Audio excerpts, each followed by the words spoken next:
Juan Carlos, ¿cómo te consideras a ti mismo? ¿Profesor, comparsista, filósofo, que te dice mucha gente?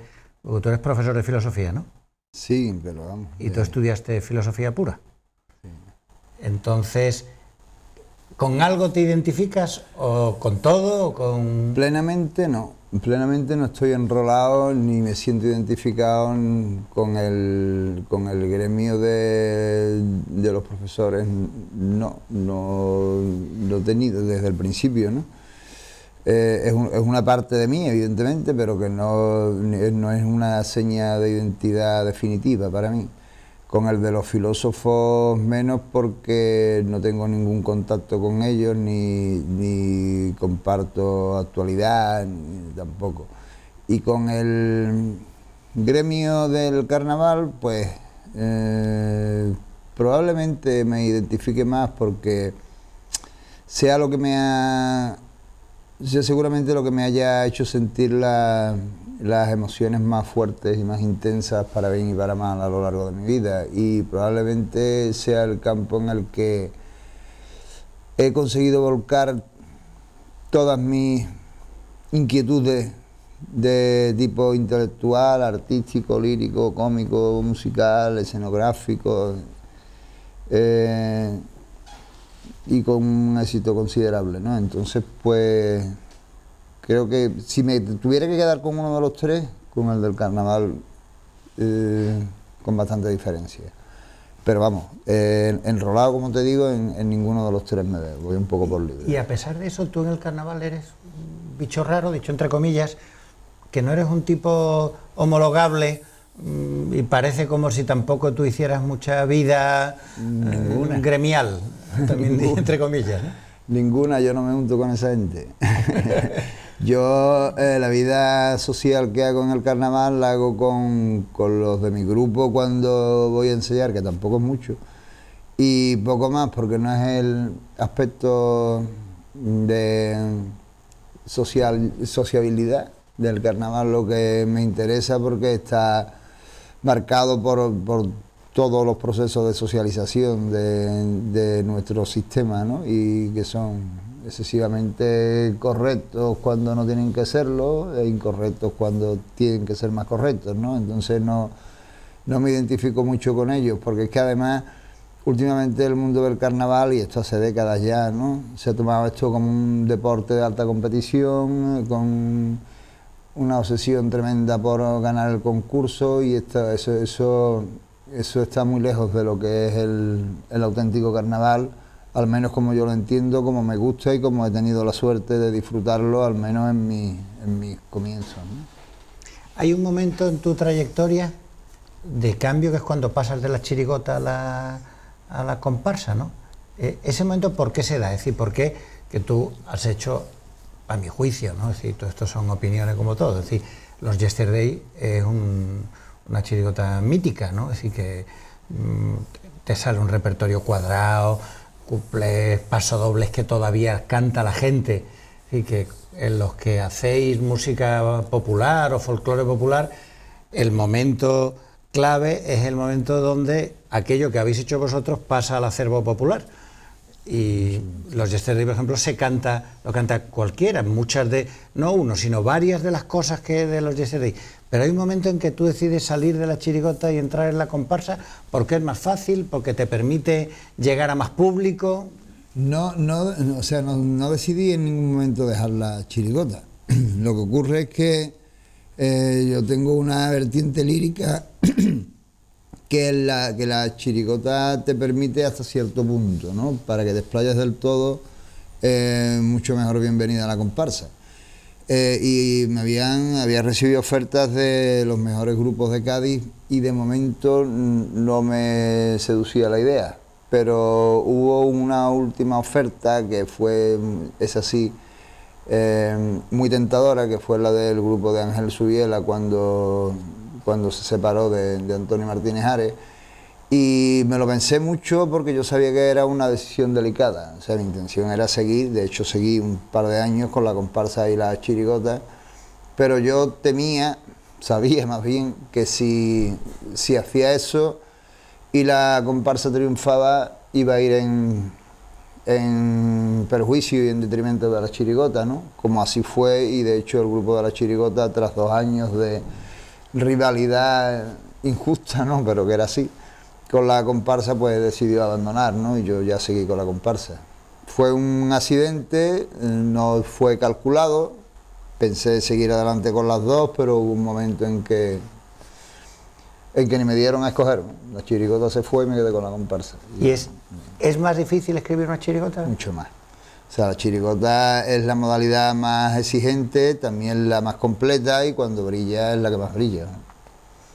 Pero en cambio yo tengo la sensación que para la gente joven la comparsa es lo más.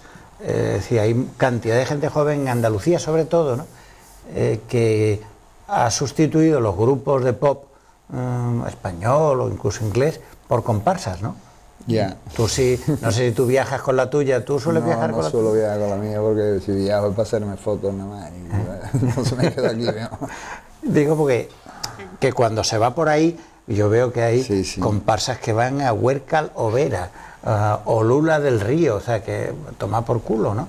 Y allí tiene gente muy fanatizada, y vas por las plazas de Cádiz y los chavales lo que cantan es comparsas, ¿no? Y mira que es difícil cantar una comparsa, ¿no?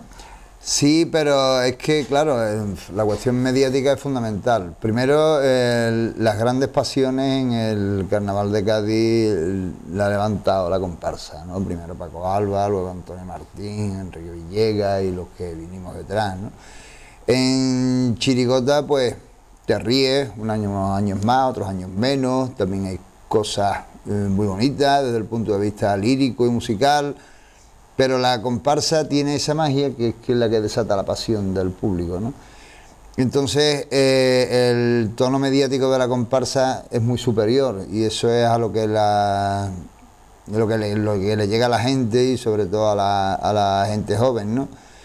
La chirigota es mucho más difícil y no se atreven con la chirigota porque parece que la comparsa es más cómoda, y realmente lo es.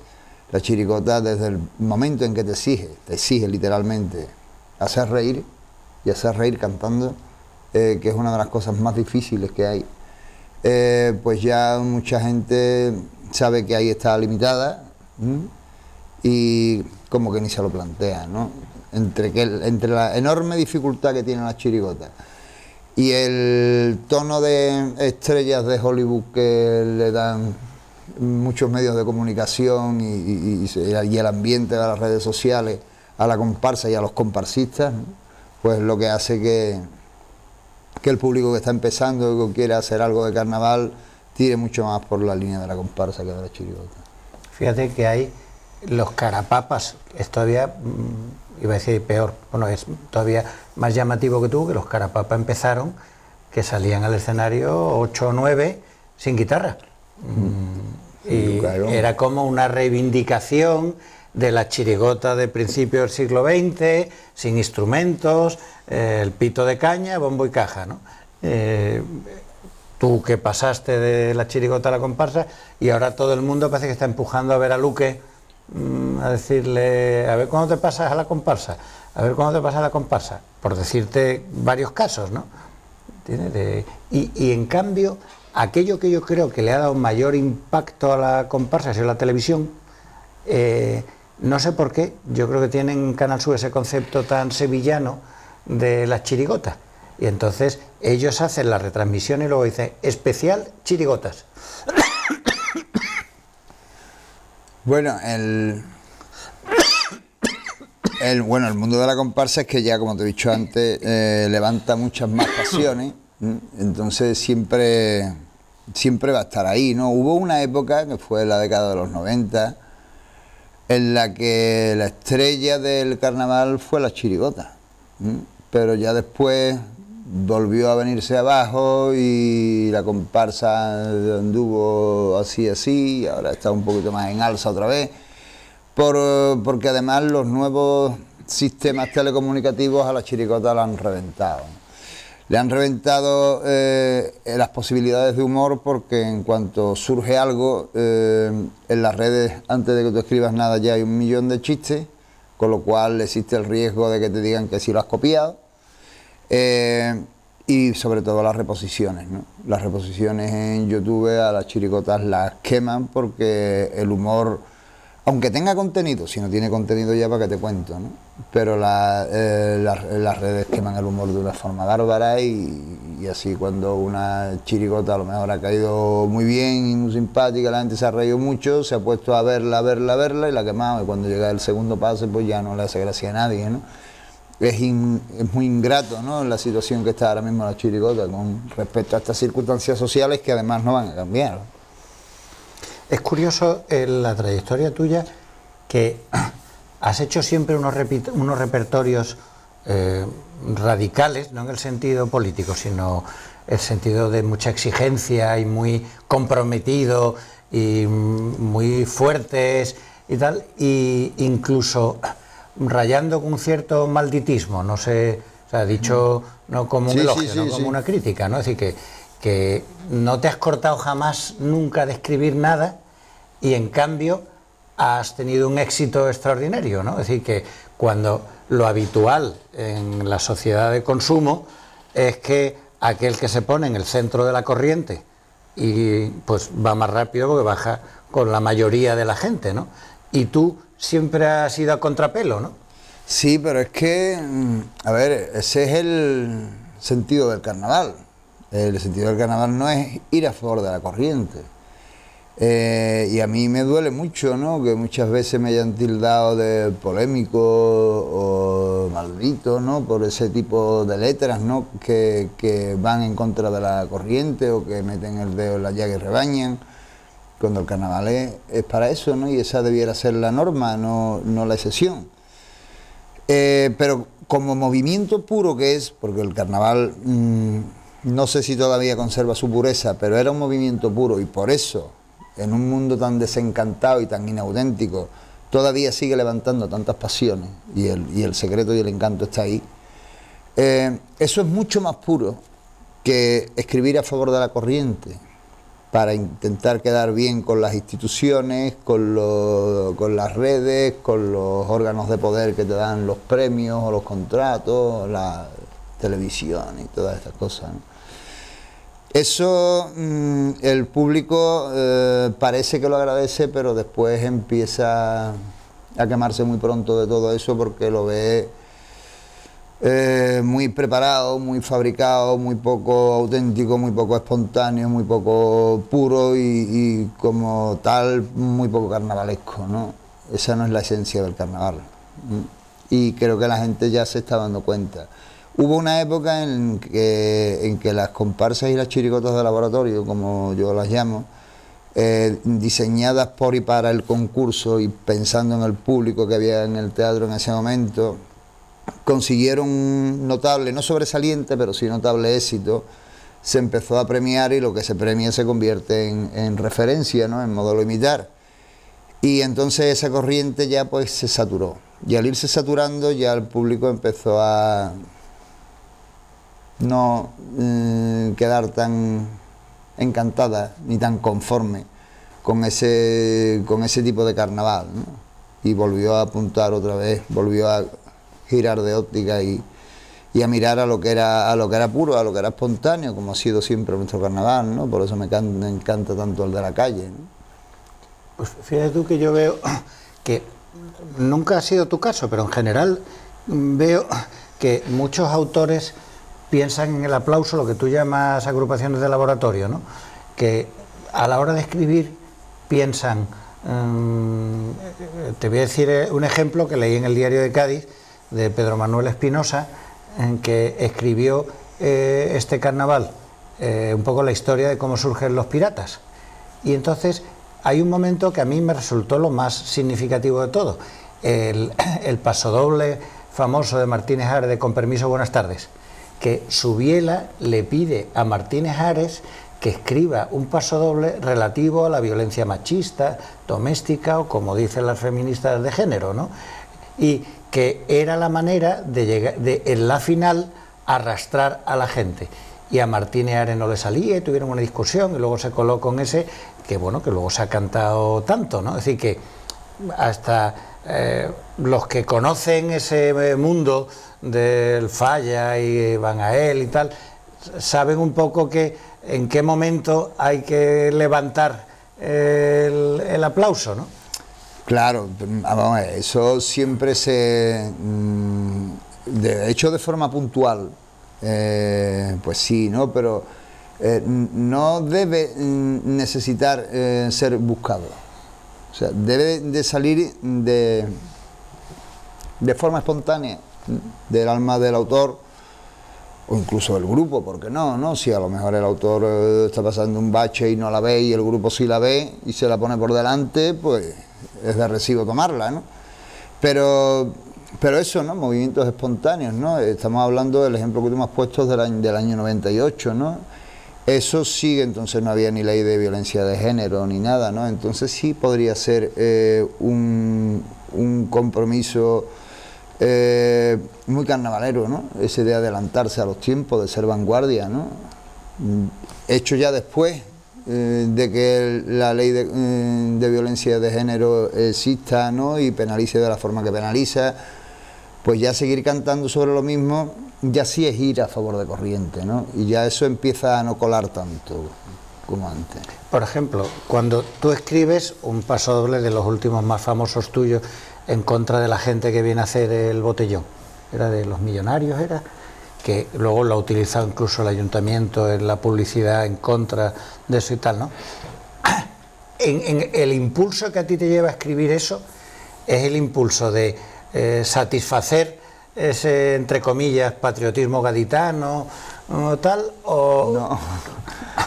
No, porque es que da la casualidad de que eso es lo que me echó a mí del carnaval de la calle. O sea, cuando en los buenos años de Chirigota, hasta con los Yesterday, en los Yesterday ya empezamos a decir, uff, de aquí hay que irse porque era peligroso, ¿no? Era peligroso cantar con la... Lo más bonito del carnaval, por lo menos toda mi experiencia, es cantar en la calle con la Chirigota, y en la calle, no en el tablado, sino viendo a la gente de cerca, ¿no? He pasado los momentos más felices de mi vida de carnaval así, ¿no? Pero durante esos años la cosa se fue complicando y venían auténticas mareas humanas de gente muy borracha, con el menor interés en acercarse a los grupos porque había que acercarse, ¿no? Pero por una inercia así, ¿no? Y empezó a convertirse en peligroso y desagradable donde lo fuera, ¿no? Y por ahí fue cuando ya empezamos a decidir que los días fuertes de carnaval no fuésemos, que cogiésemos algunos contratillos que salían fuera y nos quitábamos esa pesadilla de encima, porque se nos había convertido en pesadilla, ¿no? Y cuando apareció la movida aquella de la empresa de Granada que publicitaba el carnaval de Cádiz, ofrecía condones y martillos y botellones, entonces... me salió, pero me salió del alma porque yo lo había padecido, ¿no? Porque a mí ese carnaval fue el que me echó de la calle, que era el que más me gustaba. Y tú decías que habías disfrutado mucho en la calle cantando. ¿Tú sigues saliendo con tu comparsa? Ni a la calle siquiera. No, ni a la calle. O sea, yo no salgo ni a la calle porque alguna vez voy con ellos, pero ahora la gente la da por la foto, ¿no? Ya hace mucho tiempo, ¿no? Eso de los selfies no te hace mucha gracia. No, porque además no es uno detrás de otro, ¿no? Entonces ni estoy con mi gente, si voy con mi mujer o voy con el niño, no tampoco, si no escucho a la comparsa, no, es una foto detrás de otra, sin parar, ¿no? Desde que me bajo del autobús o del coche hasta que me subo, y eso entonces no tiene mucho sentido, ¿no? Fíjate, yo soy la persona con menos oído del mundo, ¿no? Pero que si alguna vez yo me pusiera a empatizar con una agrupación de carnaval y a pensar, para mí sería una epopeya estar todo el año cantando por ahí en fiestas, en pueblos y en saraos, ¿no? No sé si tú has vivido muchas veces eso, y para mí sería un esfuerzo ímprobo. Comprendo que hay que ensayar. Eso es como un equipo de fútbol tiene que entrenar, ¿no? Si no entrena... Sí, yo lo veo así también.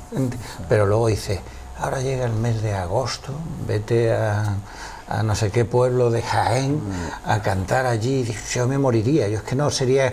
Comprendo a aquellos que no les queda otro remedio por cuestiones económicas, eso, ¿no? Esa parte... eso es lo que ocurre.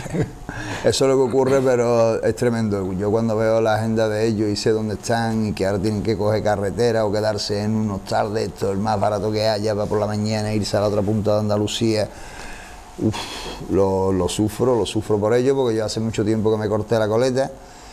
Yo he salido en chirigotas y en chirigotas sí he aguantado hasta... Bueno, la campaña, el verano entero nunca lo he hecho, siempre tenía algún problema buscado o inventado, pero era mucha tela, ¿no? Pero es distinto porque con la chirigota, aparte de emocionar a la gente, conseguíamos hacerla reír. Y entonces no estaba tan quemada como ahora. Y eran chirigotas con contenido que nunca se quemaban y siempre le ibas redescubriendo cosas nuevas según las fueras vendiendo. Entonces tú veías la risa del público, para mí es la mayor ovación y la mayor satisfacción, ¿no? Y eso era distinto. Ahora ya con una comparsa, que va una crítica, un piropo, otro piropo, otra crítica, otro piropo, y aunque el público responda muy bien. Yo canté con la banda del Capitán Veneno por accidente porque hubo una baja de última hora y ensayé 20 días y dije, bueno, no falla nada más, ¿eh? Bueno, el falla y ya está. Yo. ¿Y tú cómo llevas? Todo el mundo no acepta de buen grado, ahora le llaman el adjetivo ese mediático, el ser una persona conocida, y al ser tan conocida, no ya solo los selfies que ya has dicho que no te hacen gracia, sino que estás sometido al escrutinio público y claro, ahora cualquiera en una red social, con todo el derecho del mundo, pero que puede también decir auténticas salvajadas, ¿no? A veces sin su nombre ni sus apellidos, ¿no? Y la gente del carnaval estáis muy sometidos a eso, sois gente normal, que no habéis nacido para eso, es decir, un futbolista o un periodista, ¿no? Es decir, que es tu profesión y es tu vida, pues a pechugar, ¿no?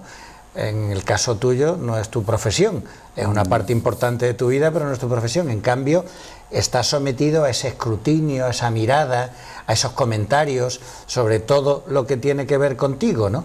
Y no sé si eso eres capaz de llevarlo bien o te mantienes al margen. Hombre, y no miras ahí, ¿no? Procuro mantenerme al margen en la medida en que puedo porque no lo llevo bien. Creo que ni yo ni nadie de esta condición. Distinto es cuando tú vas buscando en el carnaval fama, ¿no?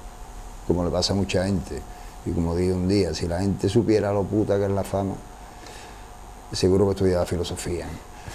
Y se quedaba ahí, ¿eh? Que eso no te hace famoso.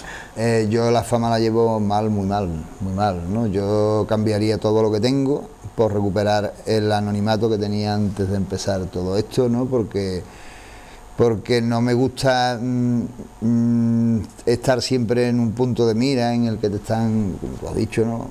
Siempre hagas lo que hagas, en lo público, en lo personal que nadie te conoce, ¿no? Siempre juzgándote, ¿no? Siempre pareces que estás sometido a examen, hagas lo que hagas, ¿no? Y tú no lo haces por eso, tú lo haces porque te gusta a ti y se lo ofreces al público y ya está. Y si al público le gusta, porque lo toma, y si no, porque lo deje, que hay mucho más. Y no tiene mucho sentido estar siempre convirtiendo a personajes del carnaval, que como tú has dicho, no es nuestra profesión, ni hemos nacido para eso, en objeto de críticas ni de halagos, ¿no? Porque los halagos estos empalagosos tampoco me hacen ninguna gracia, ¿no? Tampoco les doy ningún valor. Sí, es durísimo convivir con eso, porque tienes que armarte, tienes que cogerte un chubasquero de esto de amarillo de portuario y apretártelo bien, que no te entre una gota por ningún lado, y alguna te entra, Bueno, vamos a hacer un pequeño receso y ahora seguimos, ¿vale?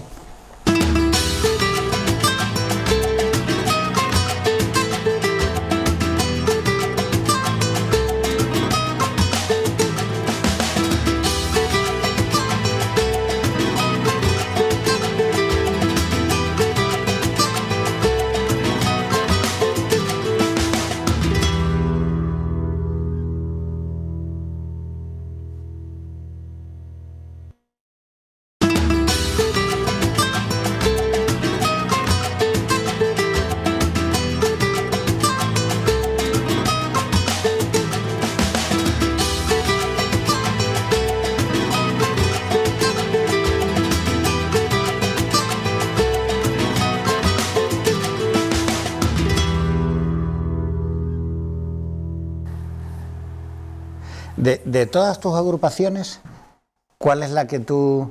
¿La primera fue Los Tintos de Verano?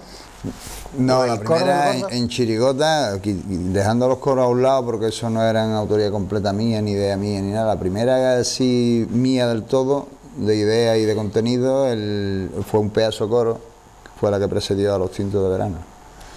Y de todas las que has hecho, ¿cuál es aquella la que tú dices, esta haya ganado o no haya ganado, esta me ha quedado a mí redonda y me siento identificado con ella? Porque además tú compones música, letra, ideas del tipo, es decir que hay muchos autores que solo escriben las letras, ¿no? Yo soy Juan Palomo para eso.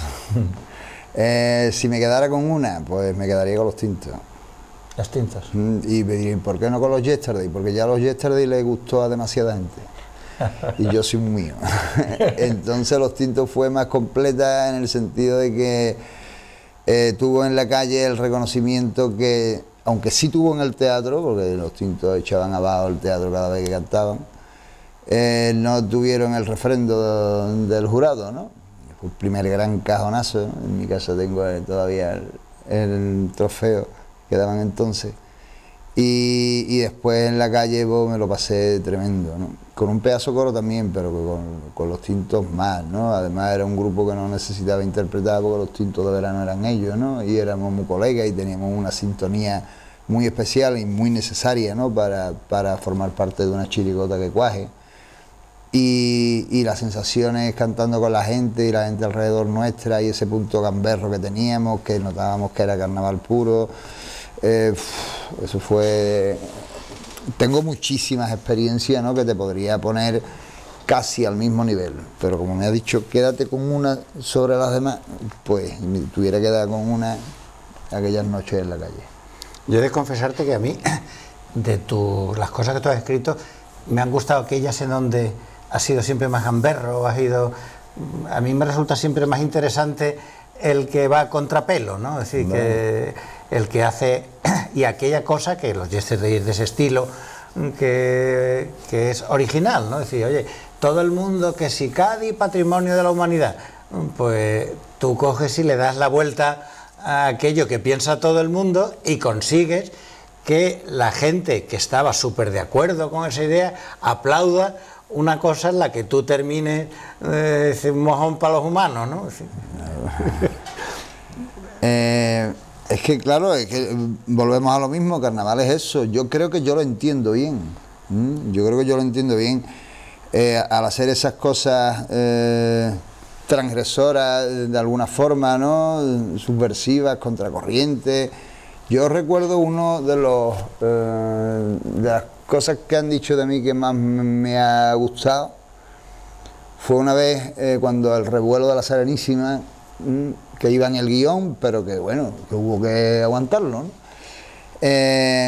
Yo estaba mucho más preparado que el grupo lo padeció más al principio, y Lali, que era el director de la comparsa, recibió un mensaje de un amigo suyo que decía: felicítalo de mi parte, es el único que no hace carnaval, punto suspensivo, o el único que lo hace. Y me gustó mucho esa forma de plantearlo, ¿no? Porque así me lo planteo yo. Muchas veces digo, yo no hago carnaval, yo no hago carnaval al uso, yo me quiero salir siempre de esos estereotipos e ir buscando otra dirección más mía, más transgresora. Y digo, bueno, es que realmente esto es carnaval. Lo que no es carnaval, si nos vamos a poner en plan puro, en plan purista, ¿no? En lo que no es carnaval, es lo que se está haciendo ahora, de lo que yo huyo precisamente, ¿no? De lo que lleva ya mucho tiempo haciéndose. Y de todos los cajonazos, ¿cuál es el que más te ha dolido? ¿La Serenísima? La Serenísima no, el que más mi opinión, yo no soy experto en esto, pero me parecía verdaderamente original, ¿no? Me parecía una cosa original. Todo eso, pero al final, ¿no? Hombre, yo qué sé, yo creo que la Serenísima, bueno, no soy yo el más indicado para decirlo, ¿no? Lo dice la gente. No fue un cajonazo, ¿no? Fue un segundo premio que muchos entendíamos que debió ser un primero, claro, pero bueno. Como cajonazo, el que más me dolió, el primero, el de Los Tintos. El de los Tintos me dolió, lloré mucho. De hecho, estaba a gusto y me fui para la puerta de atrás, ¿no? Del falla, por donde se suponía que iba a salir el jurado. Y después de aporrearla un buen rato, me abrió uno de seguridad a la puerta y le dije, ¿dónde está el jurado? Si el jurado ha salido ya por la otra puerta. Digo, eso, defenderlo, ustedes defenderlo que lo vais a tener que defender. Y ya después me derrumbé, ¿no? Estaba muy atacado, ¿no? Y me dolió mucho porque, claro, también era más pibe, era más inocente en el concurso, creía que lo que el público premiaba de esa forma, pues tenía que estar en la final, ¿no? Y no, y las cosas son como son, no como yo me creía que eran. Y entonces fue un palo por varios motivos, ¿no? Fíjate que este año, que a mí me gusta lo que has hecho este año, ¿no? Pero parecía que todo estaba, que o era para Tino Tobar porque había dicho que se iba, no se sabe si volverá, o que era para los prisioneros, que todo el mundo desde el primer momento, como a García Argüés me parece que no ha llevado nunca un primer premio, ¿no? Que tampoco yo soy ningún experto de esto, pero bueno, te hablo un poco. Entonces, no parecía que fuerais vosotros los favoritos, ¿no? Y otros años que parecía que erais los favoritos, no habéis ganado, y este año que no parecía en principio que fueran los favoritos, que parecía que eran entre esas dos, pues eso decía todo el mundo, ¿no? No es que yo frecuente, yo no voy a la barra, a ninguna barra de nada, pero que, y de repente os lo lleváis, ¿no? Sí, bueno, pero no sé, yo tenía un presentimiento que no suelo tener, porque no me lo suelo llevar, no por otra cosa. Y es que, sobre todo después de semifinal, que sí, que era nuestro, porque dábamos más argumentos. A la hora de una valoración técnica por parte del jurado, dábamos más argumentos que los prisioneros y que la comparsa de Tino, que los tenían también, pero nosotros técnicamente dábamos más. Y así fue. Yo tenía cierta confianza por algunos gestos que había tenido el jurado a lo largo del concurso, en que este jurado sí se centrara en una valoración esencialmente técnica y no valorara tanto otro tipo de efectos, ¿no? Y que no hiciera una valoración ideológica, lo cual también me vino bien. Que no la hiciera, que se centraran en cuestiones puramente técnicas, porque tú puedes estar de acuerdo o no con una letra, pero esto no es un concurso que estoy de acuerdo, la puntúo más, o no estoy de acuerdo, la puntúo menos, ¿no? Tú tienes que calificar la composición como tal, ¿no? Sí, desde el punto de vista de la forma y del desarrollo, no ideológicamente, ¿no? Entonces, al ver que se estaban dando esas circunstancias, pues la verdad es que ha sido el presentimiento más claro que he tenido, ¿no? Con los demás he tenido más temores, hasta con los millonarios tenía más que se pudiera escapar, ¿no? Pero con este no. Y hay un momento también en que, algunas cosas que te he leído, que decides un poco rebajar el nivel de estridencia, no sé si la palabra estridencia es la más adecuada, Sí, ¿no? sí, perfecto. Es decir, que parecía que había una competición entre las comparsas a ver quién cantaba más alto o gritaba más o tenía las voces más agudas, y hay un momento, no sé cuándo, en que tú lo que decides debe ser esa obsesión que tú tienes de siempre a contrapelo, ¿no? Que sí, tú dices, no, ahora voy a hacer yo una comparsa, pero cantada un tono más bajo, ¿no? Claro, es que, vamos a ver, en Cádiz se ha cantado siempre muy bien, muy bonito, con mucho gusto, sin meter la voz, sin ninguna estridencia, todo lo contrario, ¿no? Una forma de cantar heredera del cante de los puertos que se hacía en Cádiz, ¿no? Y tú escuchas las comparsas de Paco Alba o el carnaval de los 70, de Antonio Martín, de los catalanes, y escuchas a esos grupos cantando con una dulzura, una melodía, una claridad en la vocalización, sin ninguna estridencia. Cuando el catalán chico hacía algo por arriba, lo hacía con un gusto increíble. Y bueno, de hecho mi hijo tiene 12 años y está empezando a descubrir esas comparsas y es el primero que afirma que no hay color, ¿no? En la forma de cantar, o sea, en el gusto musical que llevaban y en la forma de cantar no tiene nada que ver con lo de ahora.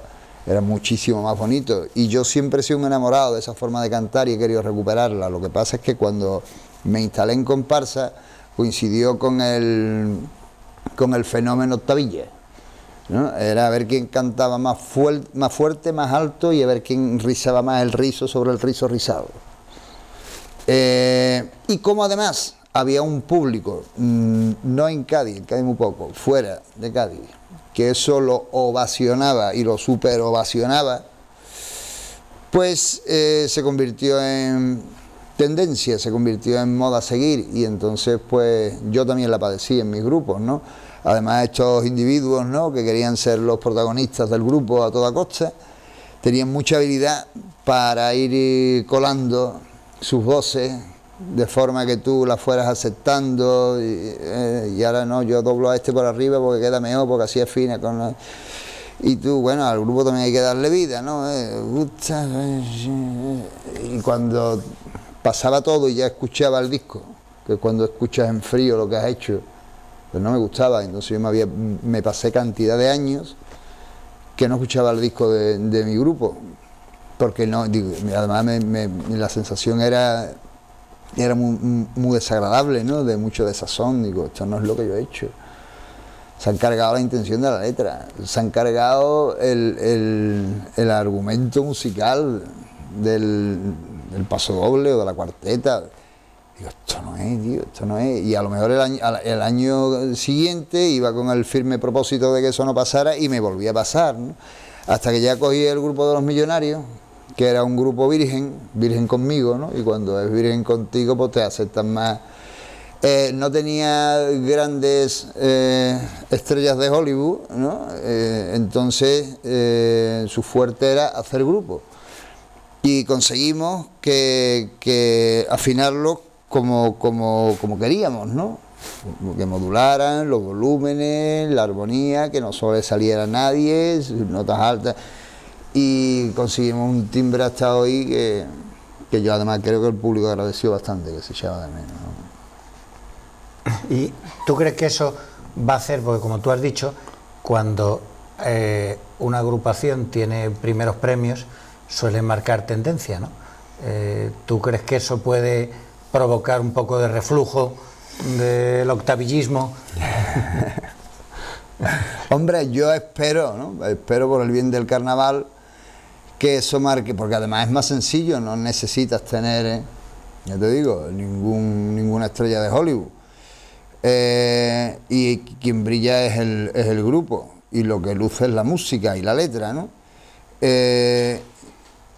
Por una parte sí puede marcar tendencia, pero por otra también perduran grupos que han heredado, grupos que están ahí, grupos que tienen muchos seguidores, grupos que actúan mucho y que levantan muchas pasiones, que no han ganado este año pero sí a lo mejor hace 3, y son herederos de esa forma de cantar, ¿no?, que yo llamo rociera, ¿no?, que no es nuestra, y siguen gustando. Siguen gustando, quizás menos o quizás más lejos de Cádiz, pero siguen gustando, al menos siguen impresionando. Entonces, mientras eso también sigue siendo una tendencia, o sea, nosotros hemos marcado esta tendencia, pero la otra aún perdura en agrupaciones importantes, ¿no? O sea, que puede haber un equilibrio ahí entre las dos, ¿no? Tú tienes fama, y tú te has reído también de esa fama, de pelearte mucho con los componentes de tus agrupaciones, ¿no? De que yo te he leído incluso letras tuyas riéndote de ti mismo, que por dicho entre paréntesis, el verdadero humor tiene que empezar riéndose uno de sí mismo, ¿no? Si no, no es humor, es crueldad, ¿no? Entonces yo te he escuchado a ti letras donde tú te reías de que la gente no te soportaba y que enseguida se peleaban y se iban, tenías que buscar componentes nuevos, grupos nuevos y tal. ¿Y eso a qué se debe? ¿Eso es así? ¿O es... No, sobre eso hay más mito que realidad, ¿no? Yo por lo general no estoy detrás de los cambios, salvo cuando es un cambio de grupo, cuando es un cambio sustancial. Si afecta a 2 o 3 no suelo, alguna vez sí, ¿no?, pero no suelo tener nada que ver con eso, ¿no? Es complicado, ¿no? Porque una convivencia de 16, 17 personas todos los días, la mitad de los días del año, es muy difícil, ¿no? Y muchas veces no prima el criterio artístico, sino el humano, ¿no? Entonces, también ellos, entre ellos, ¿no? Muchas veces compiten a nivel de ego, ¿no? Quien lo tiene más fuerte, y entonces no hay, cuando los grupos empiezan mal olor que ya va más y va más, lo mejor que puedes hacer es cortar. El resto es perder el tiempo, es una agonía que es para nada, ¿no? Los que llevamos tiempo en esto sabemos cuando un grupo da más de sí y cuando el ambiente que hay en el grupo pues ya no da más, ¿no?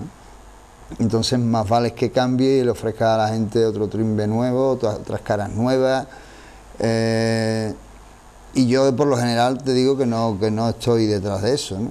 Que alguna vez he estado y me he hecho acopio del mito ese que han creado sobre mí y lo he parodiado, ¿no? Porque me resulta simpático, entre otras cosas porque yo no tengo mucho que ver en eso, ¿no?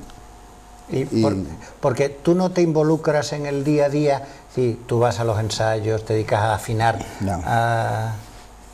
no te dedicas a eso. Yo voy poco, y más ahora que han subido la hora de ensayo menos, voy poco y voy a definir las intenciones, porque ellos afinan maravillosamente y lo único que me queda a mí es matizar la intención musical y la intención de la letra también, ¿no? Que eso sí tiene que estar el autor delante para terminar de definirlo, ¿no? Pero solo para eso. Tú normalmente haces una música y sobre esa cuelgas la primera letra, como decir que normalmente o eso te sale a la vez, porque claro, no todo el mundo escribe letra y música, ¿no? Sois unos cuantos los que lo hacéis y no sé el proceso creativo cómo es, ¿te va saliendo a la vez o compones, te coges la guitarra, te sale el paso doble y luego había un, no sé, el Caracol, que lo hacía con números para que le cuadraran? No, los procesos creativos por lo general son inconscientes, ¿no? Yo no puedo responder nunca a esa pregunta, es la más difícil que hay, porque es que no lo sé exactamente. Lo que sí está claro es que yo suelo hacer la letra y la música a la vez. Cuando es para una cuarteta del popurrí, una presentación, no hay ningún problema. Cuando es para un paso doble, para un cuplé, sí, porque aunque la estás haciendo a la vez, la letra de medida que se llama, ¿no? Que a lo mejor después no se canta, pero te sirve para ir midiendo la estructura de la música, pues tienes que tener en cuenta que a esa música después hay que encajarle 8 o 9 letras más. Entonces hay que diseñarla de una forma que además de lo melódico, además de que brille lo melódico, a nivel de estructura te facilite poder escribir sobre ella, ¿no? Entonces es un poquito complejo, ¿no? Especialmente en el cuplé. O sea, tú como hagas un alarde musical en el cuplé te puede resultar en una letra, pero ya después no puedes hacer más cuplé porque con esa música no hay quien se ría, ¿no? Hay también un momento en la comparsa, no sabría yo decirte si fue la comparsa de Martínez Ares, hay un momento de que de aquellos grupos de Pedro Romero, Antonio Martín, Paco Alba, que eran gente mayor, con timbres de voz graves, y no sé si es Martínez Ares el que era un grupo de gente más joven, que ya no solo que tuvieran el timbre más agudo, sino que se convierten también ellos por sí mismos en una especie de estrellas del pop, de chavalitos jóvenes, más o menos guapitos, que encandilan a las pibas, y no sé si ese es el momento, porque yo hay... Tú sabes, yo que lo sigo por los medios de comunicación nada más, pero hay un momento donde ya los comentaristas, los que hablan o escriben, empiezan a saberse los motes, los no sé cuánto, y dice, ahora está el Piojo, el Pellejo, el Zoleta, el no sé cuánto, el no sé qué, y me da la sensación de que viene de aquel grupo de Martínez Ares, que a lo mejor lo que te estoy diciendo es una tontería, yo te hablo como un profano, de que no está el Carly y el Fernández y el no sé cuánto y Menganito que guarda jardines y no sé cuánto, es decir, los componentes de la agrupación que antes eran la transmisión de la voz de un autor, empiezan a ser famosos por sí mismos, ¿no? Sí, sí, cobró mucho protagonismo. Yo entonces fueron los años de universidad en los que no hacía nada en carnaval y era espectador. Y yo asistía a ese movimiento, a ese fenómeno, ¿no? Fans, pero que tenía una lógica. A mí ese grupo, en los años de Calabaza, de Sonrisilla, de Do Re Mi, me tenía enamorado. Igual que una quinceañera, ¿no? Pero me tenía enamorado por el timbre de voz. Yo recuerdo que yo compré el disco de Los Pecos cuando tenía 12 años, pero el otro día lo puse y entendí que yo flipara con Los Pecos. Muchas niñas también flipaban, no sé por qué, pero yo flipaba por las voces, ¿no? Por el gusto y la dulzura que tenían cantando, que es el gusto y la dulzura que tenían ese grupo en aquellos años, ¿no? Tenían la candidez de la adolescencia, pero además la tenían también en el timbre de la garganta, eran unas gargantas privilegiadas, ¿no? Porque eran los Carly, Fernandi, el Patti, que cantaba igual o mejor que ellos. Lo que pasa es que después ya no siguió y eso, pues sí, esos timbres de aquel grupo, pues enamoró a una generación, ¿no? Y más allá de lo que cantaran y de lo que escribiera Antonio para ellos, ¿no? Ellos solos, por su forma de cantar, enamoraron a una generación. ¿Y tú en qué instituto das tus clases? Yo soy interino, o sea que este año estoy en cada año uno distinto. En la Salina de San Fernando. ¿Y ahí no te repercute en tu vida profesional? Es decir, que tú estás con pibes que serán pues como son los pibes ahora y seguirán, conocerán a tu comparsa, y ahora ponte tú, explícales a tu Ortega y Gasset o el racionalismo o a Descartes o a no sé quién, ¿no? Eso siempre lo he llevado bien. Y además agradezco que en el instituto, en este y en todos, ¿no? Los chavales nunca me han dado la vara, ¿no? Han sido... Y ahí he estado en ciudades, ¿no? Yo qué sé, por ejemplo, en Barbate, que he estado 4 años, que son carnavaleros hasta la médula, y tenían muy claro el carnaval, todo lo que fuera, de la cancela para la calle, ¿no? Dentro de clase, no. Es más, durante las épocas convulsas de concursos y estrés y demás, el instituto me ha servido como un bálsamo. Me meto ahí, me pongo a explicar las chorradas de Descartes y demás, y desconecto y me viene muy bien. Y yo veo también en tus repertorios que mezclas desde temas de política o de actualidad con tu vida. Y hay en algunas letras que casi te has desnudado, ¿no? Y te confieso que para mí sería extraordinariamente difícil, ¿no? Debo ser demasiado pudoroso, ¿no? Pero te he escuchado a ti letras donde has contado cosas importantes de tu vida privada y te has desnudado delante del público. Tiene la veracidad. O sea, mucha gente dice que el arte es la verdad, ¿no? O sea, arte igual a la verdad. Y entonces tiene ese componente de verdad, porque cuentas bajo tu óptica tu propia vida, ¿no? Pero a mí he de confesar que a mí me costaría eso, para mí sería una epopeya, ¿no? A ver, todas las formas artísticas tienen todo lo que sea creativo tiene un componente autobiográfico importante. Entonces, porque es que se escribe, se musica, se pinta o se esculpe desde el yo que eres, ¿no? Entonces tu biografía más o menos te determina. Hay quien le da excesivo peso, quizás, hay quien consigue anularla, pero tu vida está ahí, ¿no? Y te determina. Yo tampoco es plan de contar mi vida, ¿no? Pero ha habido veces que me ha salido como sin querer algún aspecto de mi vida que puedo compartir con la gente que lo escuche, por algún tipo de empatía, ¿no? Como se dice. Que no es un desahogo personal. No. Claro, porque a veces hay gente que necesita, o para aclarar sus propias ideas, o para desahogarse, coger y escribir, ¿no? ¿entiendes? Yo sé que Antonio Martín todo el mundo sabe dónde nació, hasta los contadores de la Casa Puerta, de dónde nació. O al pobre del niño de Martínez Ares, que en el colegio le llaman carnecita de gallina, ¿no? ¿Me entiendes? Y que a mí no me pega contigo, que en ese aspecto, como eres, a veces pareces un outsider, ¿no? En el mundo del carnaval. Tengo sentimientos también. Hombre, no quiero decir eso, ¿no? Y tengo una vida tienes sentimientos, pero que a lo mejor no me pegan que tú los contaras, ¿no? Sí, pues no había caído en eso, a mí tampoco me pega. Y más ahora.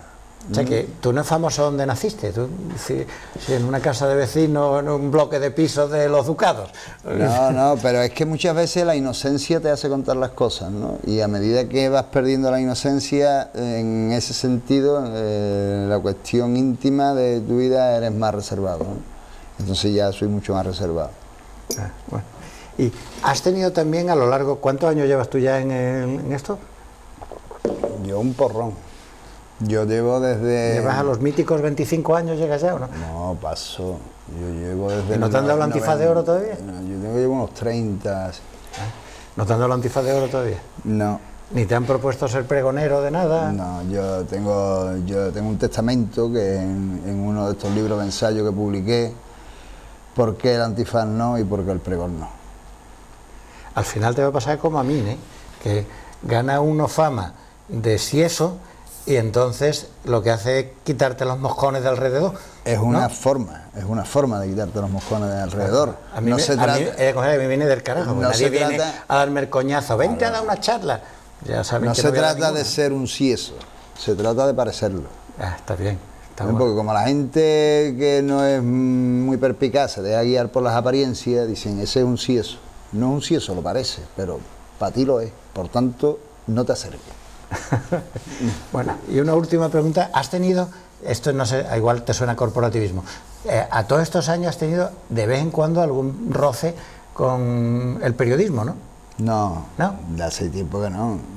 Tuve uno muy fuerte, pero ya desde entonces hasta aquí las aguas se han calmado, ¿no?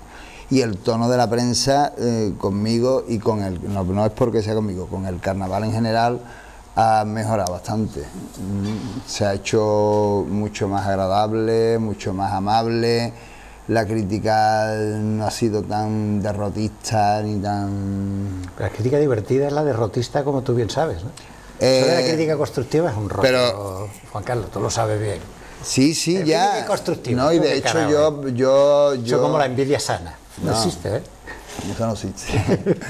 No, yo prefiero la crítica porque de la crítica aprendo más, ¿no? Pero tú... Te hace que te crezcas. Cuando lees una crítica, más o menos sabes de qué críticas puedes aprender porque es realmente una evaluación que no es favorable, y cuando es una hazaña sin fundamento, ¿no? Como ha ocurrido muchas veces, porque los periodistas son personas como tú y como yo, nunca mejor dicho, ¿no? Y que también se dejan arrastrar por sus pasiones y ponen a lo mejor palabras que no están del todo bien medidas, y un carnavalero no debe medir sus palabras, pero un periodista sí debe medirlas. También a lo mejor porque por ti, por ser tú quien eres, porque se te presupone un nivel intelectual, de formación, por encima de la media de ese mundo, ¿no? Afortunadamente, es decir, que va mejorando ese mundo también, pero bueno, bastante. Por el hecho de que tú seas una persona de crítica corrosiva, siempre a contrapelo y tal, ¿no? Es posible que algún periodista haya pensado que era más fácil decir cosas de ti que decirla de otro, que es un remachador, que es un tornero, o que... digo yo, ¿no? Bueno, pero... vale... pero sabe lo que hay, ¿no? No, pero bueno, fue una época convulsa con la prensa que desembocó en un paso doble, y el paso doble desembocó a los 2 años en una casi tragedia, pero que no, al final no... No llegó la sangre al río. No llegó la sangre al río y bueno, todo se calmó. y creo que sigue calmado, y que ojalá siga calmado, ¿no? Es mucho más agradable el levantarte por la mañana, coger un periódico, y no es que hablen bien de ti, sino por lo menos que no hablen con mala baba. Bueno, Juan Carlos, pues muchas gracias. Ha sido un placer esta conversación contigo. Y mucha suerte. Y un placer por mi parte. Muchas gracias.